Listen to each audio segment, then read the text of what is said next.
Olá, bem-vindos a mais um episódio do nosso podcast Podes Confiar. Um podcast cujo objetivo é desmistificar a contratação de serviços. E hoje tenho o prazer de ter comigo a Diana Santos. Olá, Diana. Bem-vinda. Olá, Ana. Obrigada pelo convite. É um prazer para mim estar aqui no estúdio da Creatina Digital. Vai ser um gosto e hoje vamos então abordar o tema dos seguros. A Diana representa então a área da mediação de seguros com a marca Luís de Almeida Seguros, certo? É verdade, é esse o nome da empresa onde eu trabalho. Então, aqui a minha ideia era perceber melhor esta área, uma área que qualquer português precisa, e a verdade é que há aqui muitos pontos chaves e também dificuldades em entender certos itens nos contratos, e era isso que eu queria hoje abordar contigo. Então, e vamos a isso. Para já eu queria perceber o que é isso, um mediador de seguros. Então, um mediador de seguros acaba por ser um facilitador entre o cliente ou a pessoa que precisa de um determinado seguro e a companhia de seguros. É uma pessoa que tem acesso, pode ter acesso a apenas uma companhia ou a várias, e pode fazer propostas e também explicar, porque também tem conhecimentos para isso, pode também explicar o que é que são as coberturas, os capitais. Muito bem. E eu percebi que existe mediadores exclusivos e outros não exclusivos. Podes, por favor, explicar a diferença? Sim, os mediadores exclusivos trabalham única e exclusivamente com uma companhia, e os não exclusivos podem trabalhar com várias. Ok. Com mais do que uma, de certeza. Muito bem. E já agora, esta área que estamos a falar é uma área regulamentada? Sim, tem a AESF, portanto é a entidade que regulamenta e supervisiona a atividade seguradora. Muito bem. E qual é a diferença entre corretor de seguro e mediador de seguro? Essa é uma pergunta um bocadinho complicada, porque ambos trabalham com companhias de seguro. O corretor tem umas condições contratuais diferentes, que eu não estou muito a par, porque só trabalho em mediação de seguros. Okay.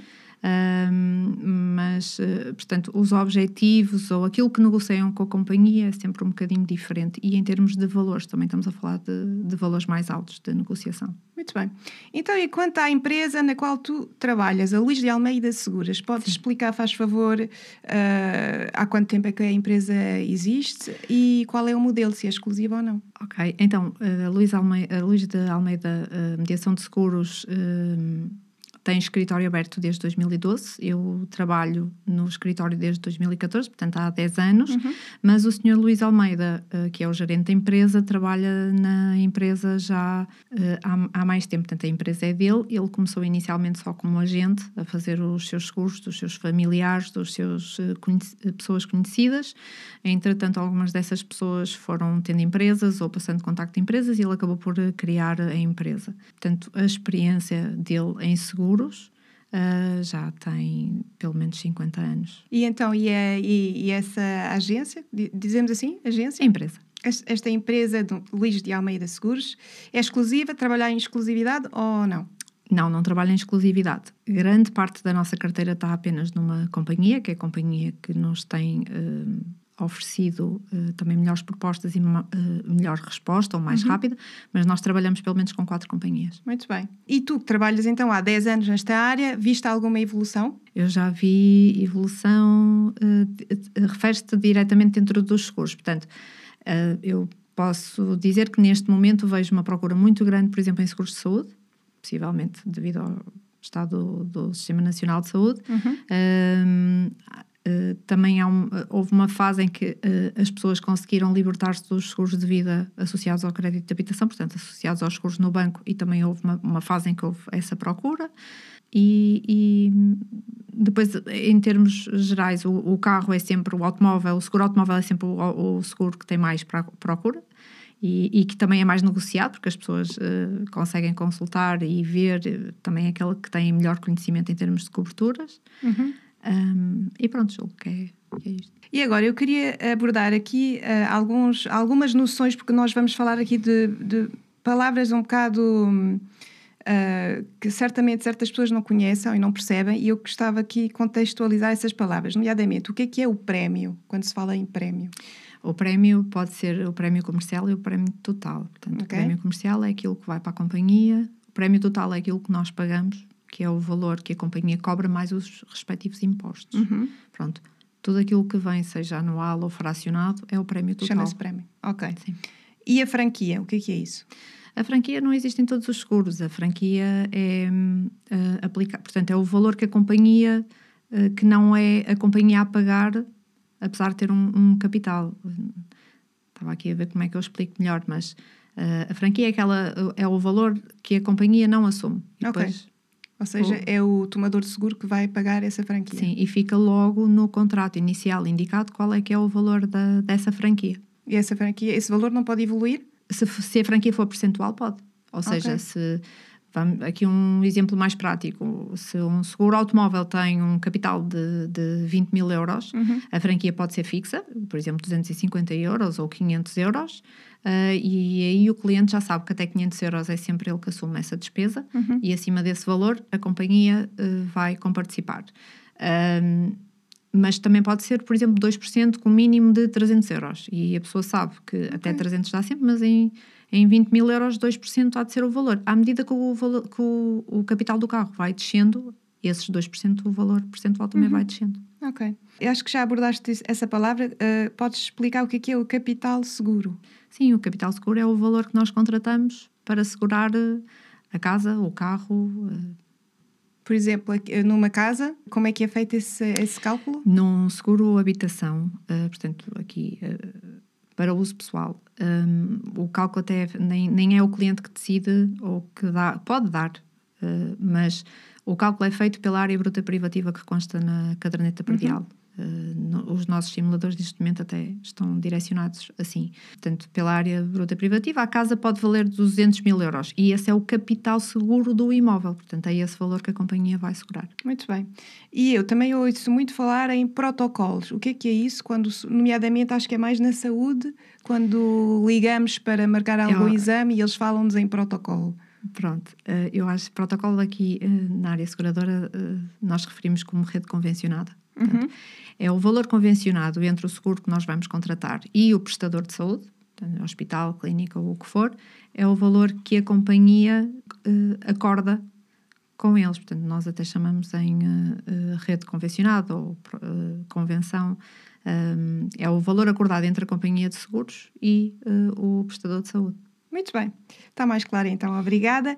Agora, queria-te perguntar, tu que és mediadora, porquê que achas que é muito importante escolher o mediador certo e ser acompanhado por um mediador? Então, o mediador pode ser uma via verde para a companhia de seguros, não é? Quando se tem alguma questão, quando é necessária alguma alteração, pode-se entrar em contacto com a companhia ou enviar o e-mail, mas muitas vezes o mediador de seguro trata do assunto mais, ou então atende a chamada sem o atendimento automático, ou até nós neste momento temos muitos clientes que contactam-nos através via WhatsApp, portanto através do número da empresa via WhatsApp e acaba por ser uma forma mais rápida de se poder tratar ou pedir esclarecimentos sobre o seguro que está contratado. Ou seja, dirias tu, se calhar, um mediador que não é tão disponível, se calhar acaba por não ajudar tanto o tomador de seguro? Porque o mediador deveria estar sempre disponível? Ou... Bem, os mediadores são pessoas e também têm as suas vidas, não é? Pronto. Não quer dizer que tenha a obrigação de responder imediato, mas é sempre um canal mais rápido para poder dar uma resposta ou um esclarecimento ou até participar um sinistro.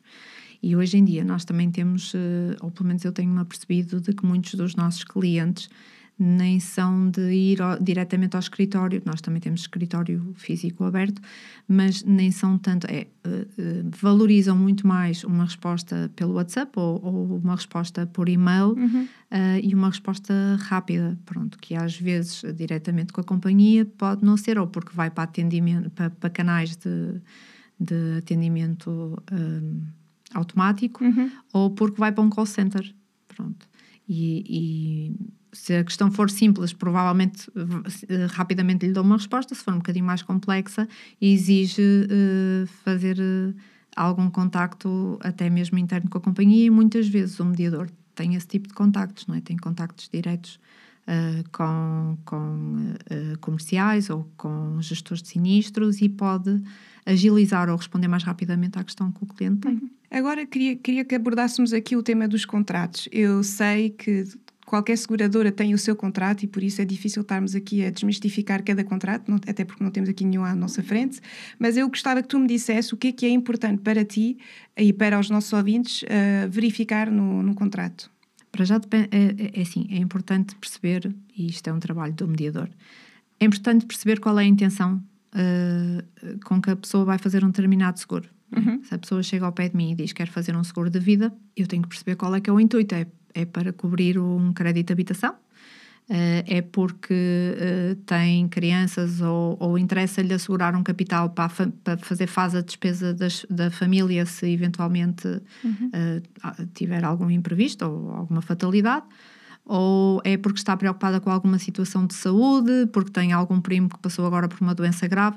Porque dependendo dessa intenção, pode haver um seguro mais direcionado para essa pessoa também.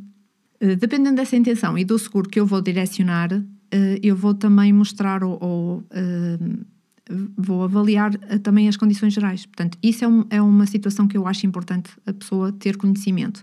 Porque muitas vezes recebemos as condições gerais no e-mail. Sim. E é um PDF bastante extenso. Mas está lá, aquilo é quase um dicionário sobre o seguro. Portanto, tem as designações, explica o que é, explica o que está excluído, explica em que condições é que está incluído. Isso também é importante a pessoa conhecer. Claro que nós estamos deste lado para poder esclarecer, mas também é importante a pessoa ter um bocadinho a noção do que é que fica coberto e o que é que fica excluído, ou em que situações é que pode aplicar os capitais ou não. Pronto. Muito bem. E nestes contratos fala-se em pré-existência. Eu estou aqui a falar do contrato de seguro de saúde. Okay. Falamos aqui às vezes, de pré-existências. Existe um formulário, não é? Podes esclarecer um bocadinho qual é o procedimento? Pronto. Isso acontece nos seguros de saúde e nos seguros de vida. Quando a pessoa quer avançar para o seguro, tem que preencher um questionário médico. E esse questionário médico é feito por um departamento ou até às vezes uma outra empresa que tem serviços de prestação de saúde para fazer o questionário médico dessa pessoa. E há situações que podem ficar excluídas. E há situações até que são aceites, mas com agravamento. Nós tivemos um cliente que fez um questionário de saúde, tinha problemas de tensão alta, foi aceite mediante um agravamento no seguro. Mas já tivemos clientes com situações de asma no passado e, por exemplo, foram excluídas. Essas situações ficam excluídas. O seguro é aceite, mas se a pessoa tiver necessidade de ser seguida ou fazer uma cirurgia ou alguma coisa no seguimento desse problema de saúde que já está excluída à partida, já não ficará coberto. No caso dos seguros de saúde, pode sempre ter acesso aos valores convencionados, que era aquilo que falávamos há bocadinho, aos tais protocolos, portanto já são valores mais baixos do que o valor de tabela, mas a companhia não comparticipa esses tratamentos. Mas temos acesso a este valor de tabela, então? O valor de tabela okay. tem. Não tinha essa ideia. Tem. Então. Boa.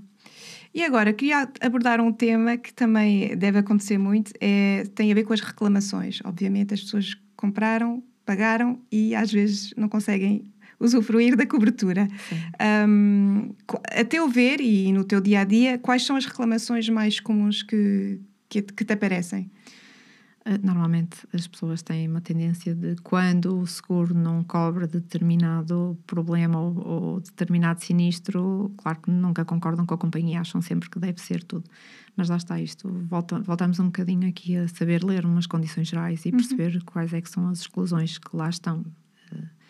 E aqui eu penso em muitos exemplos, mas, por exemplo, sinistros que são recusados porque, no entender da companhia, houve uma falta de manutenção de determinada peça ou de sistema.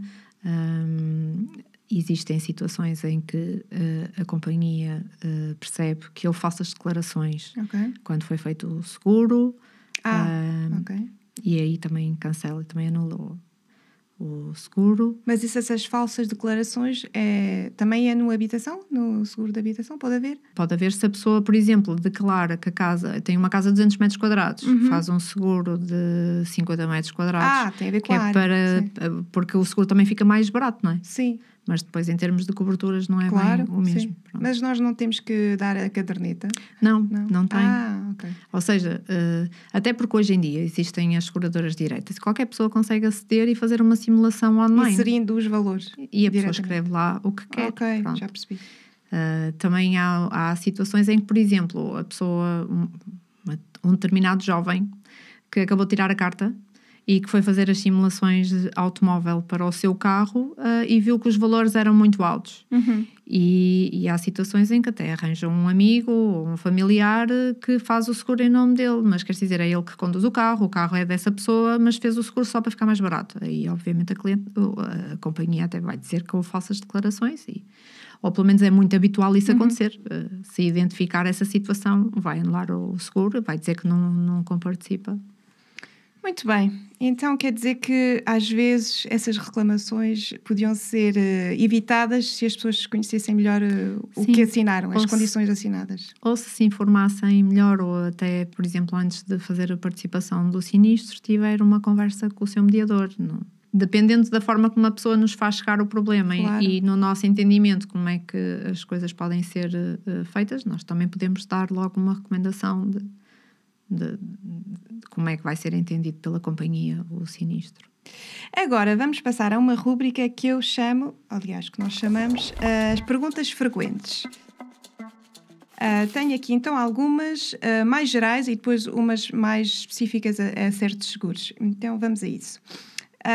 Em caso de... Eu acho que já falaste sobre isso, mas vou voltar a frisar. Em caso de sinistro, devemos contactar a seguradora ou o mediador? Depende do sinistro. Se tiveres um acidente muito grave, deves contactar o INEM. Ligar para o 112. Okay. Pode contactar diretamente a companhia ou pode contactar o mediador. Nós fazemos a participação chegar e muitas vezes até fazemos a abertura do processo e há situações em que conseguimos logo agendar até peritagem e dar andamento. Mas o cliente, o contrato é com a companhia. Nós somos, lá está, só uma via verde para poder ajudar a resolver os processos mais rapidamente. Mas então eu diria que passar pelo mediador pode ser mais interessante na medida em que tu podes então abrir esse processo e já agendar o perito. Depende sempre do tipo da pólice, porque há apólices que eu tenho mesmo que encaminhar para fazer processos de abertura, mas em regra geral nos seguros mais habituais e que nos passam mais pelas mãos, sim. É mais rápido fazermos nós a abertura e depois darmos seguimento ao processo. Agora queria falar sobre o tema da confidencialidade. Já que vocês mediadores sabem muito, não é? Tem a ver com a habitação, tem a ver com a saúde. Neste tema da saúde, até que ponto é que existe confidencialidade? Ou seja, até que ponto é que o mediador acaba por saber todos os problemas de saúde dos tomadores de seguros? Não tem de saber. Não? Não, porque assim, nós avançamos com o processo, mas o questionário médico é sempre feito por um prestador de saúde, portanto, ou é uma enfermeira que depois vai transmitir ao médico, ou até pode ser por algum médico. Nós só encaminhamos o processo e encaminhamos esse questionário.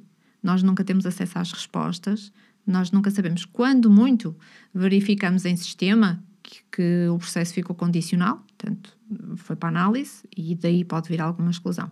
Mas mesmo a resposta que a pessoa recebe a esse questionário ou a proposta da companhia após o questionário, que pode ter a exclusão ou agravamento, isso vai diretamente para a pessoa. Nós só conseguimos ver se o preço mantém ou só. Portanto, do nosso lado, nós ou damos seguimento ao processo se o cliente assim entender que quer ainda assim continuar, ou então dizemos que não é para avançar, mas aí é sempre o entendimento do cliente. Mas todas as informações de saúde ou são passadas a uma entidade de prestador de saúde, ou então recebe-as diretamente no seu e-mail ou por chamada telefónica. Do nosso lado, nós nunca temos acesso a essa informação. Ok. Agora queria perceber, porque eu acho que isto acontece às vezes, que o tomador de seguro seja excluído da apólice. Ou seja, que o seguro cancele a apólice. É possível? As seguradoras podem cancelar, podem, portanto, deixar vencer o contrato e depois dizer que não renovam. É isso que sim, mas qual será o motivo? Depende. Há vários. Pode ser a questão das falsas declarações, portanto, da companhia perceber que o seguro não foi bem feito. Pode, eventualmente, haver muitos sinistros na apólice. Isso às vezes sucede no carro, no seguro automóvel. Mas sobre este tema dos sinistros do automóvel, se forem danos, sinistros provocados por terceiros? Não, se forem sinistros que obrigam a apólice a ser acionada, ou seja, da responsabilidade do tomador. Assim que a companhia tem que pagar a um terceiro os danos causados pelo nosso cliente e havendo um registro muito elevado, porque uma pessoa que tenha um sinistro pode perfeitamente, tenha um determinado agravamento na apólice, mas pode perfeitamente fazer outros seguros. Mas se tiver uma frequência de sinistralidade muito alta, aí a companhia pode, portanto, não renovar o contrato. Sim. E sendo assim, essa pessoa tem que arranjar outro seguro e aí terá certamente uma agravante, porque há ali um índice que é conhecido, essa sinistralidade é conhecida pelas outras seguradoras?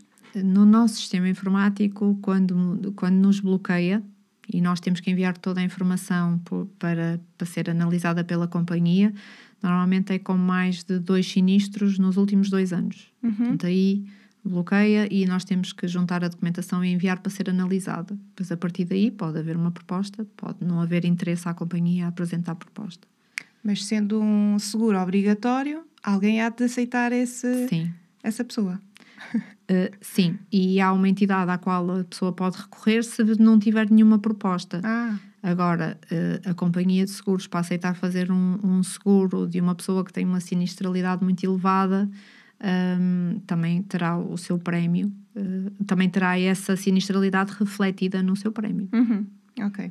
E dito isso, ia-te então perguntar o que é que faz variar o valor do seguro de um cliente para outro? Tem a ver com a idade, tem a ver com o que é que faz com que um seguro seja mais caro para uns e para outros? É assim, isso tem a ver com a tarifa das companhias.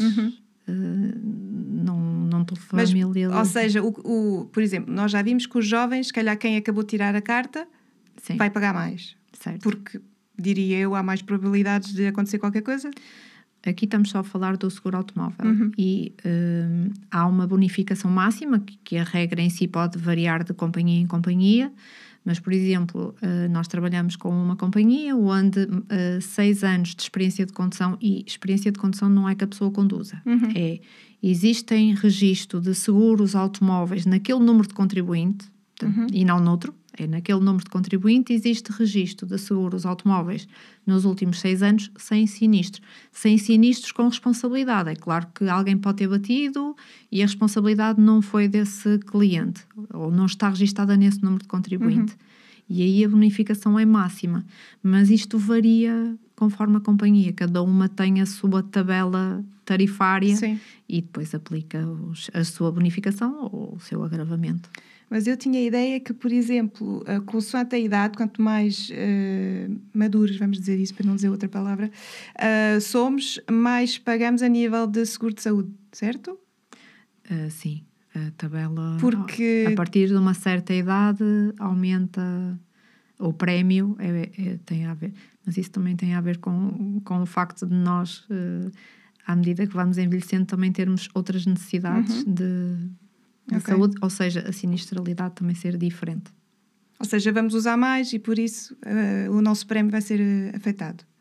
Não tenho acesso a dados que me digam que isso que isso acontece ou mediante o escalão, mas julgo que sim, julgo que será esse o entendimento.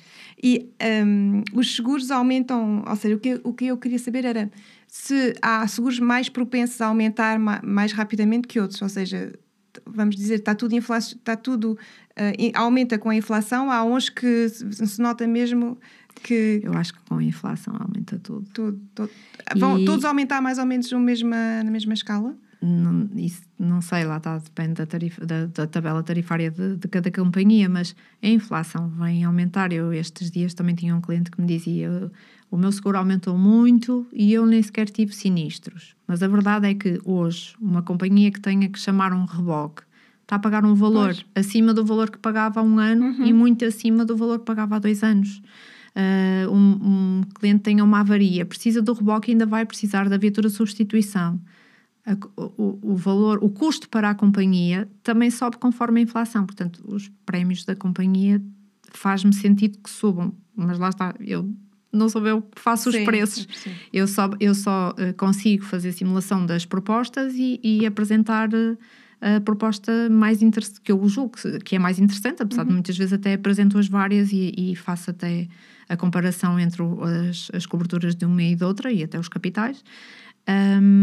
Não sou eu que faço ou não são as empresas de mediação que fazem os preços, as companhias fazem os preços, mas faz-me sentido que se a companhia tem mais custos com assistências, com sinistros, com reparações e até mesmo eu posso dar um exemplo de um orçamento que eu pedi para a minha casa há 2 anos, que não cheguei a fazer, e agora quando pedi o orçamento esse valor está acima. Portanto, eu acredito que a inflação veio de uma forma generalizada a aumentar os valores e isso vai se refletir também no custo dos seguros. Então, e diz-me se há uma altura do ano em que convém fazer uma renegociação do contrato. Existe algum momento na apólice, no ano, em que faz sentido voltarmos a ver aqui o que temos e como mudar isso ou como renegociar? Sim. Excetuando os seguros temporários, os contratos de seguro geralmente são por um ano. Portanto, apesar das companhias muitas vezes facilitarem o fracionamento, os contratos é de um ano.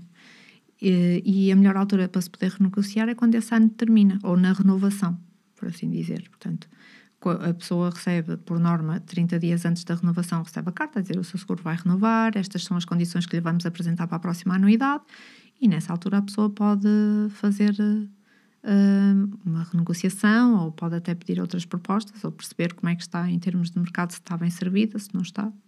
Então, 30 dias é suficiente para fazer, para rescindir eventualmente ou transitar para outro seguro, é isso? Sim. Ok. E como é que nós cancelamos, se for o caso? Nessa altura, como é anulação no vencimento, basta enviar um e-mail ou uma carta, pode ser para o mediador que depois encaminha ou até diretamente para a companhia a dizer que quer anular a apólice no vencimento. E se a pessoa cancelar o débito direto do banco, serve para anular o contrato? A falta de pagamento de um seguro vai originar a anulação do seguro, mas não é esse o canal que deve ser usado. A pessoa deve, se não quer continuar com o seguro, informa a companhia, porque aí vamos entrar num processo de falta de pagamento. Sim. Pronto. É óbvio que se a companhia não recebe o dinheiro também não vai garantir o bem. Pronto. Mas deve ser pedido o anulamento do seguro. Agora tinha aqui uma dúvida sobre o seguro habitação e crédito de habitação, que tem a ver com a cobertura de catástrofes naturais. O que é que isto envolve? O que é que está incluído? Se está incluído, não sei. No seguro de vida, crédito de habitação, isso não é uma das coberturas. Não. O catástrofe, nós o que temos é a cobertura de fenómenos sísmicos. Ok. Julgo este é obrigatório ou não? Não, é assim, não é... Há bancos que quando fazem o crédito de habitação pedem ou exigem que o seguro multirrisco habitação tenha essa cobertura. Mas ela não é uma das coberturas, é uma cobertura opcional. Portanto, a pessoa pode optar por incluir ou não incluir. Agora, pelo que eu percebi, porque tem alguns clientes que pedem propostas e dizem, mas o meu banco pede que tenha esta cobertura, portanto, nós normalmente mandamos essa... Então, qual é a cobertura que eles pedem em geral? Incêndio, raio e explosão é obrigatória. Incêndio, raio e explosão? Sim. Aliás, a cobertura de incêndio é obrigatória, mas normalmente o pacotezinho ou a cobertura chama-se incêndio, raio e explosão. Ok, muito bem. E agora, sobre a saúde, nós já abordámos bastante a saúde, mas este não é bem a saúde, vocês mediadores chamam isso seguro-vida. Não é? Seguro de saúde. Sim, não, e eu é que confundo a saúde com a vida, mas pronto, há o seguro não vida e há o seguro vida, e agora era sobre o seguro vida. Aqui queria perceber, primeiro, é possível assegurar um menor com um seguro de vida? Não? São os pais. Os pais é que... É assim, menor. É possível segurar, eu tenho que ir ver, mas não sei se é 12 ou 14 anos. A partir de 12, se calhar. Ok, muito bem. Depois, relativamente às doenças oncológicas... Deixa-me só voltar um bocadinho atrás. Sim. Não é possível fazer um seguro de vida para uma criança de 10 anos. Eu agora já não me recordo se é 12 ou 14, tenho que ir ver. Mas há seguros de acidentes pessoais, como por exemplo o seguro escolar, que por vezes tem lá esse capital, mas é um capital baixo. Portanto, não é um capital que é mais para fazer face a situações do funeral, das despesas de funeral.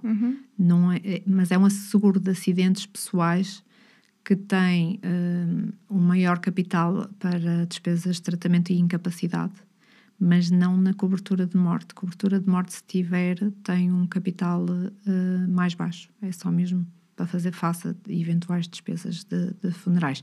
Por isso é que há relativamente algum tempo houve uma situação de uma criança que faleceu numa creche ou num berçário, e falou-se, este foi um tema que veio muito acima da mesa, portanto, porque é que não havia um capital de morte nos seguros? Sim.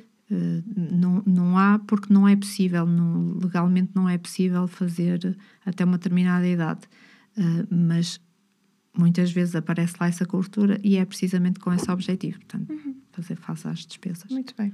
Quando se vê essas condições gerais do seguro-vida, aparece muitas vezes termos que nem toda a gente percebe, nomeadamente eu, quando se fala em incapacidade temporária, incapacidade permanente, depois já há lá umas sugestões de percentagens. Como é que nós interpretamos isso? Capacidade temporária é uma situação passageira.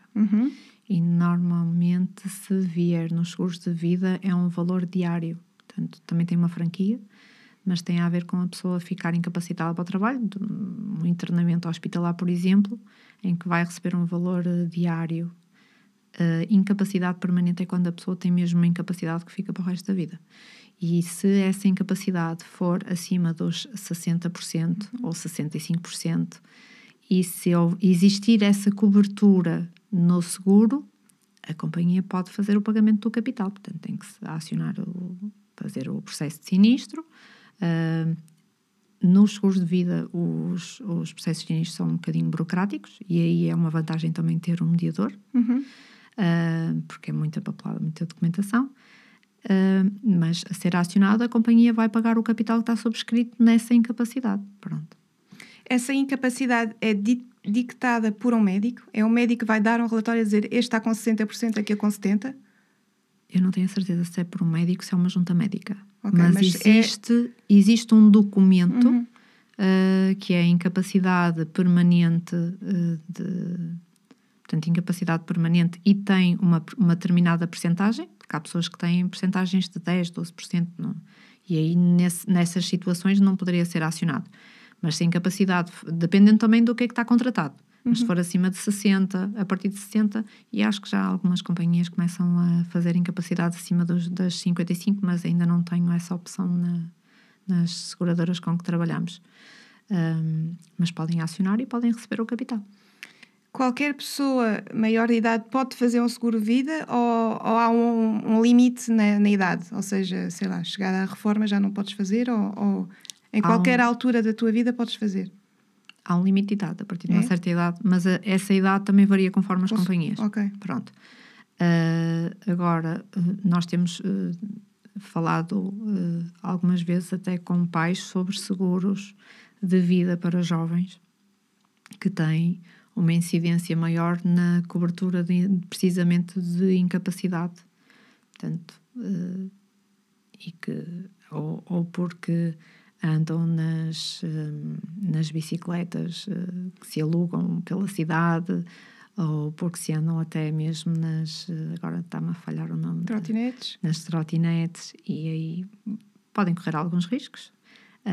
E se tiverem um acidente grave, isso pode incapacitá-las até para alguma atividade profissional. E há seguros de vida até feitos a pensar um bocadinho nestas situações em que o capital de morte, por exemplo, é 10 mil euros, mas o capital em caso de incapacidade permanente pode ser 100 mil. Pronto. Muito bem. Ok. Agora queria passar às perguntas frequentes sobre o seguro de saúde. Nomeadamente, eu já sei a resposta e já te conhecendo, já sei o que me vais dizer, mas queria perceber, devemos anunciar as pré-existências ou omiti-las? Esta pergunta, a pessoa tem que ser verdadeira quando faz o questionário de saúde, até porque se depois um dia mais tarde for acionar o seu seguro para fazer uma cirurgia eu garanto que mesmo que a pessoa não tenha falado sobre o assunto no questionário médico, se esse problema já existe, depois nos relatórios médicos esse assunto vem ser referido. Portanto, a pessoa tem sempre que ser honesta e verdadeira nas respostas ao questionário de saúde. Sendo assim, já que há pré-existências, faz sentido excluir, ou seja, podemos pagar um prémio inferior, mais competitivo, e vamos dizer, agora não tenho aqui não tenho um exemplo, mas sabendo que temos uma pré-existência, por exemplo, da asma, que tu falaste, e já sabes que à partida tudo o que tem a ver com doenças de pulmões ou respiratórias não vai estar fora. Dá para excluir automaticamente da apólice, já que não vamos ter cobertura? A ver se conseguimos negociar um preço inferior ou os pacotes estão feitos e é o quê? Não, os pacotes estão feitos e se formos ver as coberturas de um seguro de saúde, ele começa logo pela hospitalização, que pode ter vários capitais. Como é que não podemos excluir a cobertura da hospitalização só para um determinado problema de saúde? Aquilo vai cobrir uma série de situações de saúde, assim como o ambulatório, portanto, que envolve consultas, exames e análises. Não conseguimos fazer esse tipo de gestão. Não, isso não é possível. Pronto. Ou pelo menos eu não tenho conhecimento que seja possível. Se eventualmente souber alguma companhia de seguros que faça, eu não o conheço. Seria o seguro on demand. Agora, eu tinha aqui também uma pergunta e é algo que a mim faz-me bastante confusão. Tem a ver com o seguro de saúde quando nós dirigimos-nos a uma clínica privada e eles não nos sabem dizer qual vai ser o valor que nós vamos ter que pagar o exame, porque tem a ver com, lá está, tem a ver com as condições gerais do seu seguro. É o que eles dizem lá no call center. É bem gerais, é particular. E então, o que eu percebo é que eu tenho que ligar à minha seguradora ou à minha mediadora para saber exatamente quanto é que me vai custar este exame, porque eles vão me dar um valor, os capas quando é uma cirurgia ou qualquer coisa, eles vão me dizer isto corresponde a isto, vá à sua seguradora, a seguradora vai dizer qual é o valor que efetivamente vai ter que pagar. Isto acontece-me imenso. Ainda não tive nenhum cliente a ligar-me a perguntar quanto é que ia pagar por uma determinada cirurgia. Não? Não. Pronto, mas eu sei que eu já fui por várias, ou para um exame, ou para uma cirurgia, qualquer ato, e eles não sabem dizer qual é o valor de tabela, mas consoante as condições gerais pode ser ainda inferior, mas uma pessoa acaba por fazer o exame e fazer a consulta sem saber o valor que vai ter que ser pago. Acho que é um bocado... No seguro de saúde existe logo o valor convencionado. Que é já... é o valor de tabela, é isso? É o valor de tabela, que está convencionado com um determinado seguro de saúde. Ou com o prestador de saúde, neste caso nem é o seguro, é o prestador. Depois existe o capital disponível. Há seguros, eu recordo-me pelo menos de um, que não sei se já deixou de ter, porque entretanto acho que antigamente era uma prática, neste momento não, julgo que deixou de ser uma prática dos seguros de saúde, mas havia pelo menos uma que tinha franquia, que tem franquia portanto, quando começa a anuidade, isto não é em janeiro, é quando faz a anuidade do seguro, até determinado valor tem só acesso à convenção, depois a partir daí é que a companhia começa a comparticipar. Depois existe o copagamento, que é o valor que a pessoa assume da consulta, e isso sim está nas condições particulares da apólice. Agora, em termos de hospitalização ou de uma cirurgia, por norma, a companhia até manda uma carta, a companhia não, o prestador de saúde manda o documento para o cliente a dizer o que é que vai ficar coberto pelo seguro e o que é que vai ser o copagamento da pessoa que vai fazer essa cirurgia. Por isso, não. Pronto, fica exposto. Agora, eu é que tenho que mudar de clínica, já percebi. Não, mas sei que existe essa questão dos capas, isso normalmente até está...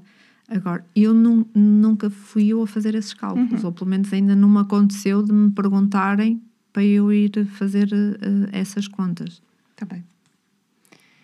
Então, agora estamos quase a concluir, a chegar aqui ao fim do nosso podcast, e eu queria perceber, nós já abordámos aqui um bocado a evolução do mercado, mas queria perceber aqui as tendências, o que é que faz com que, diria eu, nomeadamente as novas tecnologias, até que ponto é que elas afetaram também o teu setor de atividade? Novas tecnologias, eles, pelo menos eu vejo as companhias de seguros a integrarem muito a inteligência artificial no atendimento automático, que muitas vezes corre muito bem os clientes acabam por vir reclamar ou porque não conseguem perceber qual é que é a opção, ou porque para saber alguma coisa têm que imprimir um dos sinistros e depois imprimir o outro de saber ponto da situação e depois têm que imprimir outro que quer dizer que é seguro automóvel e que não é outro seguro. Portanto, aqui eu vejo que simplifica muito processos com a companhia e se calhar direciona logo quando há uma chamada, mas quando a pessoa tem um mediador, se calhar também me pode mandar uma mensagem do WhatsApp com determinada questão e eu assim que vir a mensagem e que tiver oportunidade vou saber o que é que se passa e também vou responder. Mas vejo não só na atividade seguradora como noutra também. Sim. Vejo muito essa aplicação. Ou seja, facilita alguns processos, mas a pessoa precisa de falar com outra pessoa para ter respostas. Muito bem e o cliente fica muito satisfeito. Nós já ouvimos as duas versões. Sim, correu muito bem, foi automatizado e correu rápido, foi tudo resolvido rapidamente. E outros, a pessoa ainda assim ficou com questões e contactou-nos. Muito bem. Eu queria também falar aqui com a mudança dos hábitos de consumo, nomeadamente se, por exemplo, tudo o que tem a ver com sustentabilidade, carros elétricos, se isto alterou alguma coisa na área dos seguros. Sim, alterou, em particular até na parte da assistência automóvel a carros elétricos, porque a pessoa ficar sem bateria num carro elétrico é um bocadinho diferente, portanto é quase como ficar sem combustível. Portanto, alterou um bocadinho, mas também está tudo nas condições particulares e gerais. E o teletrabalho? Alterou alguma coisa no consumo de seguros? O teletrabalho enquanto cliente, um cliente em teletrabalho... Está mais em casa, não sei se tem outros hábitos de consumo, outras necessidades que não tinha anteriormente. Pode não haver. Eu é que estou aqui... Não tenho essa noção. Não te sei responder a isso. Nós recebemos muitos pedidos de propostas de pessoas, tanto que estão em teletrabalho como que não estão. Não consigo avaliar se há um pedido de propostas superior de pessoas que estão em teletrabalho do que outras que não estão. Não sei. Uma curiosidade, antigamente os colaboradores estavam na sede, não é? Vamos dizer, numa empresa, num escritório. Sim. Havia um seguro certamente específico para ter aquelas pessoas todas naquele momento asseguradas. Certo. Que é o quê? A responsabilidade civil? Não, acidentes de trabalho. Acidentes de trabalho. Este acidente de trabalho pode ocorrer agora na residência principal do colaborador. Sim. Aí já não é o acidente... É seguro de acidentes de trabalho. É na mesma? É considerado e assim? A empresa é que pode definir que tem um regime híbrido ou em teletrabalho e pode Mas convém definir isso, não é? Fica definido no contrato, sim. Fica. Okay. Até porque há agora coberturas de suporte a funcionários que estão precisamente em teletrabalho. Ok, muito bem. E agora vamos então aqui à nossa última rúbrica, que é uma rúbrica que eu chamo Confias ou Desconfias, e é para dar aqui alguma dinâmica e ver se os nossos ouvintes perceberam aqui tudo o que foi dito, se tiraram apontamentos e se eles também em casa conseguem então responder a essas perguntas que eu te vou fazer. Algumas são óbvias, outras se calhar menos, mas gostava de ter aqui o teu ponto de vista. Então, Diana, diz-me uma coisa. Se uma empresa vende um seguro por telefone, é de confiar ou não? Pode ser, se forem pesquisar se essa empresa está registada na ASF como mediação de seguros, pode ser uma empresa a fazer vendas por telefone. Então, mas diz-me como é que, ou seja, o meu sim é suficiente para eu ter assinado, para eu validar as condições, ou há aqui mais um procedimento? Não, a pessoa tem que receber depois documentação em casa, portanto, em casa, no e-mail. Hoje em dia é tudo por e-mail. Recebe a documentação no e-mail e há a validação da proposta. Portanto, existe a chamada assinatura digital.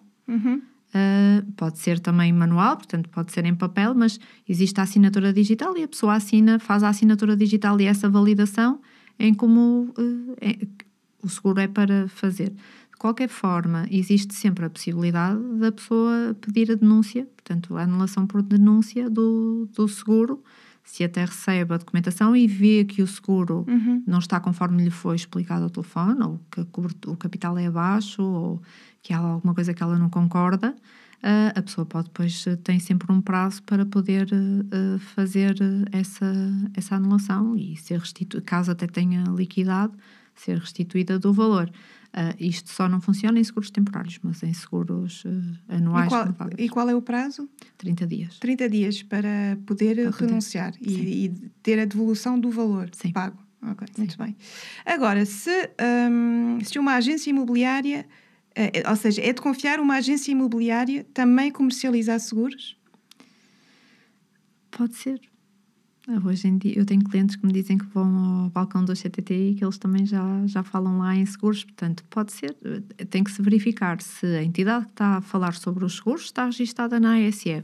Se estiver com mediação de seguro na ASF, pode fazer esse serviço. Mas a nível de formação, é preciso uma formação específica? Sim, mas para estar registada na ASF também tem que ter essa formação, e a ASF também pede o certificado e também valida uma série de questões para poder ser mediador de seguro.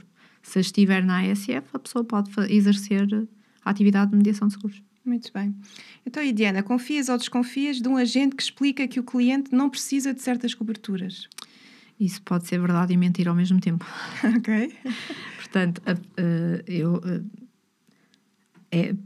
os seguros têm as coberturas base e depois têm coberturas opcionais. Uhum. Portanto, um cliente, pode ser interessante para um cliente ter uma cobertura opcional, por exemplo, de furto ou roubo, e pode o cliente entender que não necessita dessa cobertura de furto ou roubo, ou que tem uma situação específica em que essa cobertura não tem interesse. Portanto, isso pode ser verdade e mentira ao mesmo tempo. Ok. Então, e agora, para finalizar, confias ou desconfias de um agente que sugere a um cliente para não declarar um sinistro na sua habitação, por exemplo, para evitar um aumento do prémio? Os sinistros também condicionam os prémios de seguro e vai sempre depender do sinistro em causa, mas pode ser benéfico ou pode ser interessante para a pessoa não estar a carregar uma apólice com sinistros, por exemplo, de 20 euros, e isso pode ser verdade, como também pode não ser verdade a pessoa ter um sinistro de 1000 euros e estarem-lhe a dizer que não vale a pena participar, que a companhia não vai pagar.